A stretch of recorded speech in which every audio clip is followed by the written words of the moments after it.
ആധുനിക കാലത്ത് കേരള ചരിത്രത്തെപ്പറ്റി പരാമർശിക്കുന്ന വേളയിൽ ഏറ്റവും നിർണായകമായ ഒരു പേരായി ഉയർന്നു വരുന്നത് കോഴിക്കോട് ആസ്ഥാനമായി ഭരിച്ചിരുന്ന സാമൂതിരിയെ പറ്റിയാണല്ലോ.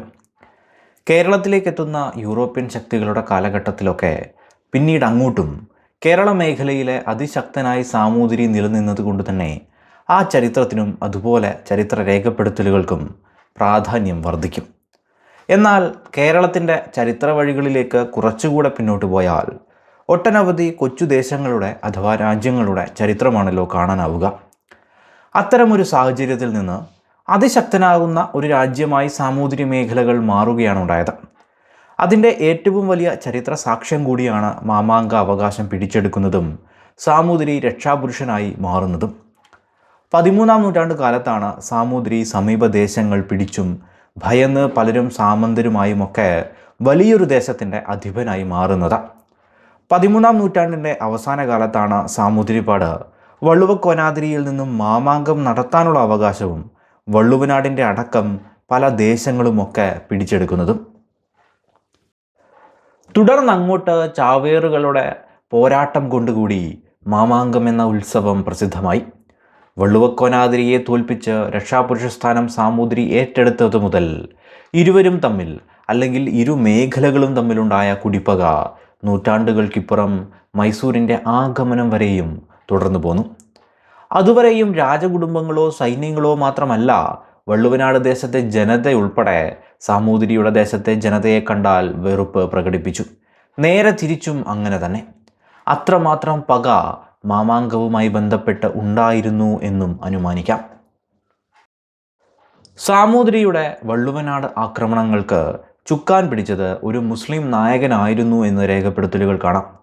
പ്രസ്തുത കോയ മാമാങ്കം നേരിട്ട് കാണുകയും വള്ളുവക്കോനാതിരിയുടെ പ്രതാപത്തെയും നിലപാട് നിൽക്കുമ്പോഴുള്ള മേന്മയെയും പറ്റി സാമൂതിരിയോട് ചെന്ന് പറയുകയും അദ്ദേഹത്തിന് താല്പര്യമുണ്ടെങ്കിൽ വള്ളുവക്കോനാതിരിയെ പരാജയപ്പെടുത്തി മാമാങ്കത്തിൻ്റെയും നിലപാട് നിൽക്കലിൻ്റെയും അവകാശം സാമൂതിരിക്കായി നേടാൻ വലിയ പ്രയാസമില്ലെന്നും അറിയിച്ചു. അതിന് സമ്മതം മൂളിയ സാമൂതിരി കോയയുടെ സഹായത്തോടെ വള്ളുവക്കോനാതിരിയെ വധിച്ച് തൻ്റെ ആധിപത്യം ഉറപ്പിക്കുകയാണ് ഉണ്ടായത്. അതുമായി ബന്ധപ്പെട്ട് രേഖപ്പെടുത്തലുകളും കാണാവുന്നതാണ്. കുംഭമാസത്തിൽ അവിടെ മഖാമകം നടക്കുന്നുവെന്നും അന്നേ നാൾ തിരുനാവായ പേരാറിൽ തീർത്ഥമൊഴുകുമെന്നും വിശ്വസിക്കുന്നു. ഈ കേരളത്തിലെ രാജാക്കന്മാർക്ക് അന്നേ നാൾ അവിടെ നിലപാടും സ്ഥാനവുമുണ്ടല്ലോ. അതിനെ കാണാൻ കോയ പുറപ്പെട്ടെന്നും കണ്ടു മടങ്ങി എന്നും പറയുന്നു. ഈ സ്ഥലങ്ങളൊക്കെ നമ്മുടെ സ്വരൂപത്തിലേക്ക് കൊണ്ടുവരാമെന്നും പറഞ്ഞു വയ്ക്കുന്നു. അതിന് രാജാവ് സമ്മതം മൂളുകയും അതിൻ പ്രകാരം കോയയുടെ പട കടൽ കടന്നും മറ്റൊന്ന് കരവഴിയും തെക്കൻ മേഖലകളിലേക്ക് പട നയിക്കുകയും ഓരോ മേഖലകളും കീഴടക്കി മുന്നേറുകയും ചെയ്തു. ലക്ഷ്യം വച്ചതുപോലെ തിരുനാവായിലും എത്തി ആ സ്ഥാനങ്ങളും സാമൂതിരിയുടെ കൈകളിലേക്ക് എത്തിച്ചേരുകയുണ്ടായി. കോയയുടെ ഉപദേശപ്രകാരം നിലപാട് നിൽക്കുന്ന വെള്ളാട്ടിരിയെ വെട്ടിക്കൊല്ലാനും രക്ഷാപുരുഷസ്ഥാനം കൈക്കലാക്കാനും സാമൂതിരിക്ക് അതിവേഗം സാധിച്ചു. സാമൂതിരിയെ സഹായിച്ച കോയയ്ക്ക് കോഴിക്കോട് കോയയെന്നും സമ്പന്തർ കോയയെന്നും മറ്റുമുള്ള ബഹുമതി നാമങ്ങളും വിലപിടിച്ച സമ്പത്തുമൊക്കെ സാമൂതിരി നൽകുകയുമുണ്ടായി. ഇതിലുമൊക്കെ വലുതായി മാമാങ്ക സമയത്ത് സാമൂതിരി നിലപാട് നിൽക്കുമ്പോൾ പ്രധാന അംഗരക്ഷകന്മാരായ ഏറാൾപ്പാട്, മാങ്ങാട്ടച്ചൻ എന്നിവരോടൊപ്പം ആയുധ പാണിയായി നിൽക്കാനുള്ള പ്രത്യേക അവകാശവും കോയയ്ക്ക് ലഭിക്കുകയുണ്ടായി.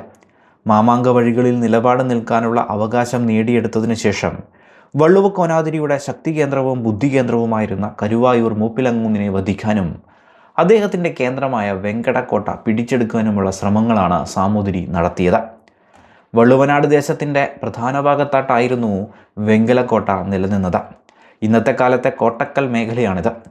വള്ളുവക്കോനാതിരിയുടെ ഏറ്റവും പ്രധാനപ്പെട്ട ശക്തി നിലനിൽക്കുന്ന ഇടമായതുകൊണ്ട് തന്നെ സാമൂതിരിയുടെ വലിയ പട വെങ്കടക്കോട്ട പിടിച്ചെടുക്കുന്നതിനായി പടനീക്കം നടത്തുകയുണ്ടായി. മാമാങ്ക അവകാശം നഷ്ടപ്പെട്ടതിന് ശേഷം രാജ്യത്തിൻ്റെ കെട്ടുറപ്പിനെ തന്നെ തകർത്ത് കളഞ്ഞ ഒരു സംഭവമായിരുന്നു സാമൂതിരിയുടെ ഈ ആക്രമണം എന്ന് പറയാം. ഇവിടെ വച്ച് നടന്ന യുദ്ധം അതിശക്തം തന്നെയായിരുന്നു. ഇരുഭാഗവും വലിയ ശക്തികൾ തന്നെയായി നിലകൊണ്ടുള്ള യുദ്ധം കൂടിയാണല്ലോ ഇത്. ജീവൻ മരണ പ്രശ്നമെന്ന നിലയിൽ വള്ളുവക്കോനാതിരിയുടെ സൈന്യങ്ങൾ സാമൂതിരി പടയോടെ പരമാവധി പൊരുതുകയുണ്ടായി. ഈ വലിയ യുദ്ധത്തിൽ സാമൂതിരിയുടെ മന്ത്രിമാരിൽ ഒരാളായ തിനയഞ്ചേരി എളയത്ത് കൊല്ലപ്പെട്ടു. ഇരുഭാഗത്തും 100 കണക്കിന് സൈനികരും കൊല്ലപ്പെട്ടു. വെങ്കടക്കോട്ട പിടിച്ചെടുക്കാനാകാതെ വിജയം ഇല്ലെന്ന് കണ്ട സാമൂതിരി അതിനായി പ്രത്യേക സൈനിക നീക്കം തന്നെ തയ്യാറാക്കുകയും അതിൻ പ്രകാരം സാമൂതിരി പട മുന്നേറി തന്ത്രപരമായി കോട്ട പിടിച്ചെടുത്തു അത്രേ. അവിടെയും എന്നാൽ യുദ്ധമൊന്നും അവസാനിച്ചില്ല. കോട്ട വീണതിനെ തുടർന്ന് തന്ത്രപരമായി പിൻവാങ്ങിയ വള്ളുവനാട് പടയെയും കരുവായൂരങ്ങുന്നിനെയും വധിക്കാനായി സാമൂതിരിപ്പട മുന്നോട്ട് തന്നെ നീങ്ങുകയുണ്ടായി. വെങ്കിടക്കോട്ട പിടിച്ചെടുത്ത സാമൂതിരി തൻ്റെ രാജകുടുംബത്തിൻ്റെ ഒരു സ്ഥാനം അവിടേക്ക് മാറ്റുകയും ചെയ്തു. മുന്നോട്ടുള്ള വഴികളിലും വള്ളുവനാട്ടിൻ്റെ പല മേഖലകളും സാമൂതിരിപ്പട തുടർന്ന് പിടിച്ചെടുക്കുകയുണ്ടായി. വർഷങ്ങൾ നീണ്ട ഈ യുദ്ധകാഹളത്തിൽ മലപ്പുറം മേഖലകൾ സാമൂതിരിയുടെ കീഴിലേക്ക് വന്നു. ഈ ഒരു കാലയളവിൽ വള്ളുവനാടിൻ്റെ ഏറ്റവും ശക്തനായ പോർവീരന്മാരൊക്കെ ആ മണ്ണിൽ പൊരുതി വീഴുകയുണ്ടായി. പടപ്പറമ്പിൽ വെച്ച് നടന്ന യുദ്ധത്തിൽ കരുവായൂർ മൂപ്പിലങ്ങുന്നും വധിക്കപ്പെട്ടതോടെ വള്ളുവക്കോനാതിരിയുടെ ശക്തി തീർത്തും ദുർബലമായെന്ന് പറയാം. തനിക്ക് കീഴിലുണ്ടായിരുന്ന വലിയ സൈന്യം നഷ്ടപ്പെട്ടിട്ടും വള്ളുവനാടിനോട് കൂറു പ്രഖ്യാപിച്ചിരുന്ന പ്രാദേശിക ശക്തികൾ ചിലത് പടപൊരുതി വീണും മിക്കതും അപകടം മണത്ത് കൂറ് സാമൂതിരിയോടാക്കിയപ്പോഴും വള്ളുവക്കോനാതിരി സ്ഥാനക്കാർ ഒരിക്കലും സാമൂതിരിക്ക് കീഴടങ്ങിയില്ല എന്നത് ശ്രദ്ധേയമാണ്.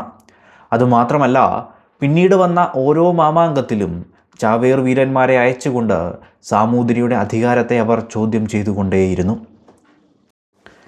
ഏതായാലും സാമൂതിരിയുടെ പടകൾ അവരുടെ മുന്നേറ്റം തുടരുകയുണ്ടായി. മൂന്നാൾപ്പാടും പടയും കോട്ടക്കൽ മലപ്പുറം ഭാഗങ്ങളിലൂടെ പടയോട്ടം നടത്തിയപ്പോൾ ഏറാൾപ്പാടിൻ്റെ നേതൃത്വത്തിൽ പട പൊന്നാനി നെടുങ്ങനാട് മേഖലകളിലൂടെ മുന്നേറുകയായിരുന്നു. അതിൽ നിർണായകമായ നെടുങ്ങനാട് പെട്ടെന്ന് തന്നെ അദ്ദേഹം കീഴടക്കി. അവിടെ ഭരണം നടത്തി വന്നിരുന്ന നെടുങ്ങേരിപ്പാട് സാമൂതിരിയുമായി സഖ്യത്തിലേർപ്പെട്ടതറിഞ്ഞ മറ്റ് പ്രാദേശിക ശക്തികളും അധികം താമസിയാതെ സാമൂതിരിയുടെ ആധിപത്യത്തിന് കീഴിലേക്ക് വരികയും സാമൂതിരിയുടെ ജൈത്രയാത്ര തുടരുകയും ചെയ്തു. ഏറാൾപ്പാട് പട വീണ്ടും മുന്നേറുകയും പല മേഖലകളും കീഴടക്കി തിരുവേഗപ്പുറയെത്തി. ആ മുന്നേറ്റത്തിൽ സാമൂതിരി പടയ്ക്ക് ഒരു എതിർപ്പ് നേരിടേണ്ടി വന്നത് കവളപ്പാറയിൽ നിന്നായിരുന്നു. എന്നാൽ അധികം താമസിയാതെ അവരും സാമൂതിരിക്ക് മുന്നിൽ കീഴടങ്ങി. തുടർന്ന് മുന്നേറിയ സാമൂതിരിപ്പട വെങ്ങോട്ടിരി വെച്ച് വാക്കട നായരെയും നെല്ലായ വെച്ച് പാലക്കാട് രാജാവിൻ്റെ പടനായകരിൽ ഒരാളായിരുന്ന കണ്ണമ്പ്ര നായരെയും കീഴടക്കുകയുണ്ടായി. കൊളക്കാട് മേഖലയിൽ വെച്ച് വള്ളുവക്കോനാതിരിയുടെ പടനായകരിൽ ഒരാളായ കൊല്ലത്ത് മണിക്കരും കരിമ്പുഴയ്ക്ക് സമീപം വെച്ച് ചെറുമരും പാണരുമായ ഒരു സംഘവും ഏറാൾപ്പാടിൻ്റെ പടയെ ചെറുത്തു നിന്നെങ്കിലും അവസാന വിജയം സാമൂതിരിക്ക് തന്നെയായിരുന്നു.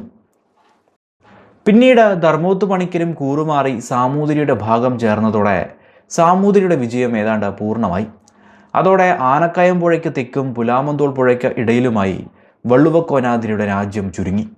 പല മേഖലകളിലും പ്രധാനപ്പെട്ടവർക്ക് സ്ഥാനം നൽകിക്കൊണ്ട് അവരെ അവിടെ വാഴിച്ചതിലൂടെ സാമൂതിരി അവരുടെയൊക്കെ നായകനും ആ വലിയ ദേശത്തിൻ്റെ യഥാർത്ഥ അധിപനുമായി മാറി.